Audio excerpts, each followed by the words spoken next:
awesome internet toy channel Toy Geeks, they're the aka the channel that actually hosted the debate that I was part of a couple months back, put out a video about toys you should sell now and giving great rationale for this. And a lot of people on this channel and subscribers emailed me, posted on the comment board, sent me links. Do you see this video? Do you see this video? You know, they're saying sell classics and the prices are dropping and et cetera, et cetera.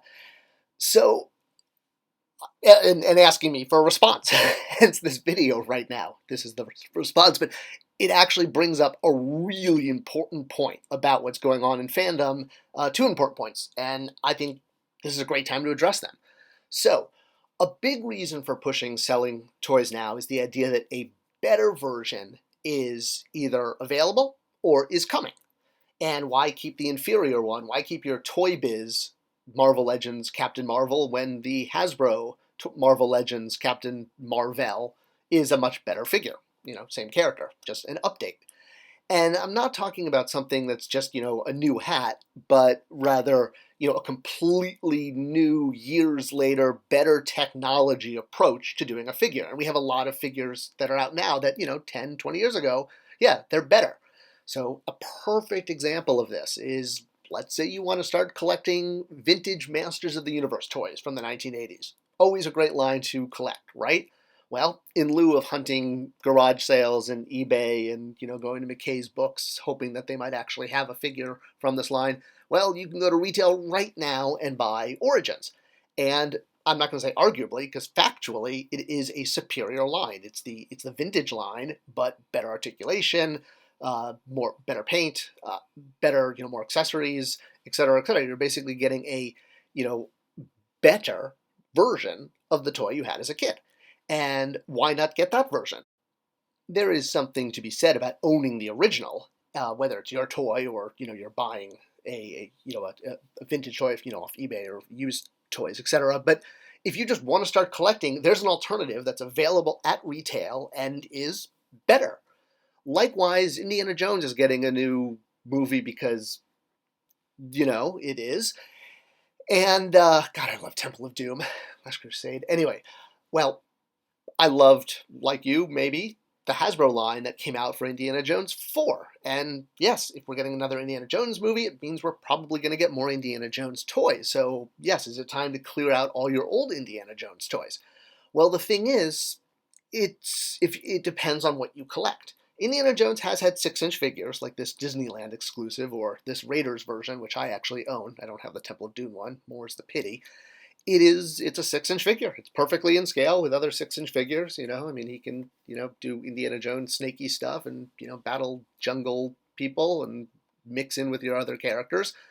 But these 6-inch figures not only obviously had limited distribution, being park exclusives, but they're not in scale with Black Series. So the idea of doing a 6-inch Indiana Jones line has been something fans have been talking about and, creating fan art of for years. And with the new movie on the way, well, I would say it's probably 100% likely that this is the scale that Hasbro will go in.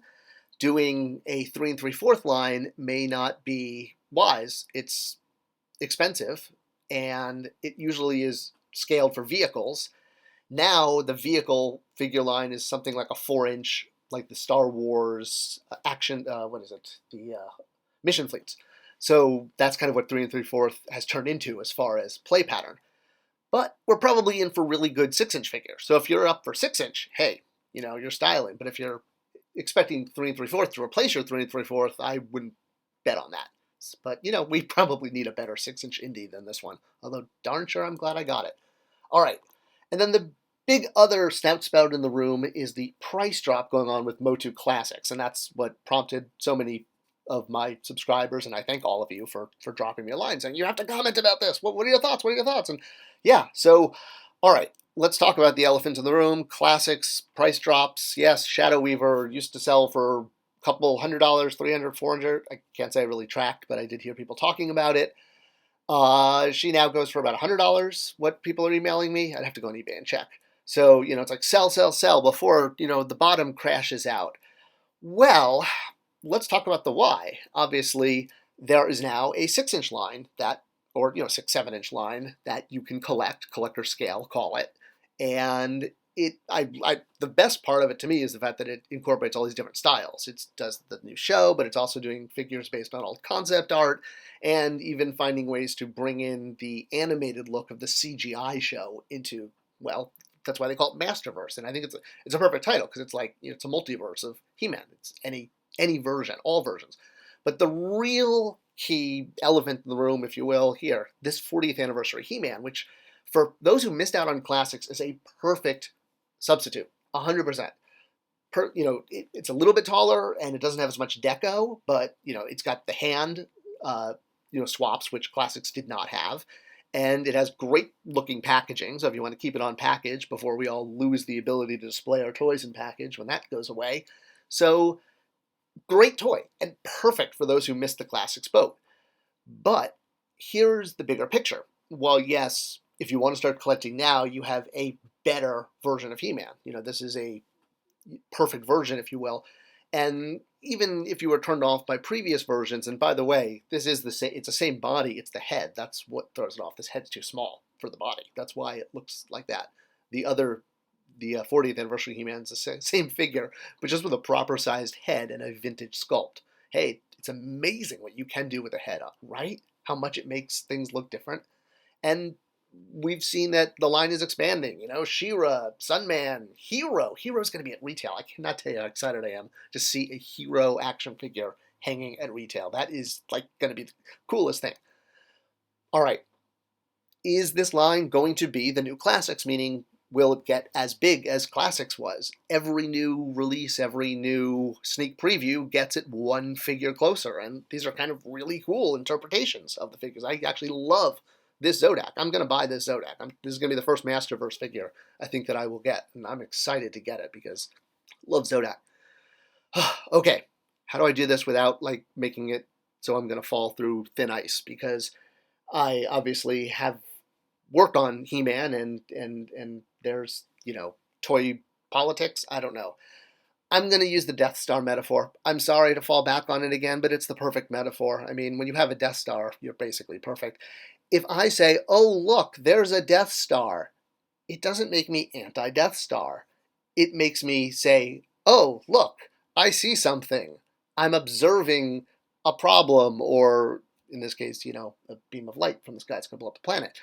All right, so we're not going to get all, Emperor has no clothes and get all Napoleon on your ass because, well, I want to call out what I see because I ponder and I have experience in the toy industry and on specifically the MOTU brand, and that does, I think, give me a unique insight into the futures of the brand. All right, so what am I babbling about here? To the best of my knowledge, Masters of the Universe will be fully owned by Universal next year in 2023. Obviously, things could have changed since I left Mattel, but as I explained in the video online, we paid Classic Media royalty because they owned MOTU. Classic Media is now owned by Universal. It's pretty clear. And in 2023, it all reverts. Again, it might have changed since I left, but if it hasn't, why hasn't anyone sort of come out and squashed this? Now, it's not a big deal at all for another company to own a brand, and it doesn't mean the end of Mattel, and there have been videos even on this is something that's been talked about all the way back to 2017. It's not like this is new news, but for some reason it's creating this controversy. It could be as simple as chips moving across the board. It could just be, hey, Mattel, you're already paying us a royalty and we like what you're doing. Just keep doing what you're doing and making us money. Maybe there's a legal line that changes on the back of the packaging. It could be that minor. And obviously, at this point, the 2023 line is done. So whoever's making it has already made it. But there's mitigating factors. And some of that, well, let's look at a few details like the fact that Mattel's not going to be attending PowerCon, or the fact that the latest entertainment that was aimed at the adult collector, let's just say it wasn't a hit with every adult collector. There were issues, especially with the PR around its release, and what felt kind of like a bait and switch. And yeah, honestly, fans don't like being burned. You know that quote about history repeating itself and all of that? Well, it's very apropos because We're looking at a toy line at retail backed up by new animation, and we have new animation for kids, which is great. The last time we had this was 2000X. Now, we tend to look at this, especially in hindsight, as a collector line, but it was not even close. This was 100% a kid line with action features and play sets that were built around the action feature, which didn't work and was then dropped by year 2, but that's not important at this time. Now it was launched at collectors, 100%, just like Revelation is, working at getting collectors excited, or if that was the goal. And the figures that were put out in this line for collectors at conventions, i.e. not at retail, did very well because collectors loved this line, and it was cool how a plus-up paint job new head could, soft goods cape, could make a collector-friendly figure. It's a perfect execution of that. But again, look at how it's not a fully tooled figure. It's modified. Kids walked away. That's why 2000X didn't work. The kids did not get into the line. I mean, there were issues with case packs and when the show was aired, and even kids having a problem with He-Man looking like he's running around in his underwear. That was actually one of their major response. If a line is at retail, it has to sell to kids. And it's funny because when I say this in videos, it's like almost become my theme song.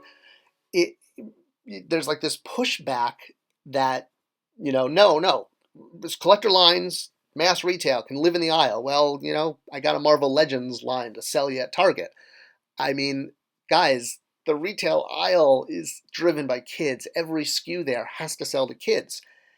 There's a collector area in the back that does have adult collector product, and it's awesome. And that, He-Man could live there, but it will live there, in limited, if that's where it is at retail, because that, it's more limited space. What I think will do the best of all of the lines right now is this one, is the CGI line, because it's aimed at kids, and kids are the future of the brand. Collector is just gravy. So a line that's just aimed at the gravy, it's going to miss the table. God, these puns and metaphors are just insane. But the kid line is so kid. It's got vehicles and play sets and accessories and colorful, characters. It totally works. I love this as a kid's line. The big question is, will any of the lines, will Origins, will Masterverse essentially be able to replace classics and be a better option? Especially when you see them dropping in all of these collector characters into the new content that's aimed at, the collector, especially for characters that didn't make it into classics. So it's like, hey, see, we could even go deeper than classics ever went. I mean, not that that's what they were saying, but, it can be viewed that way in a very positive way. I mean, it's great that Skelecon showed up. All right, here's the big secret. So where it all comes together. The reason that classics did so well and got so deep, the one reason, is because of distribution. It's because it was sold online to subscribers that basically filled in the pre-buy a retailer would for a retail line. Retailers didn't want classics. We tried.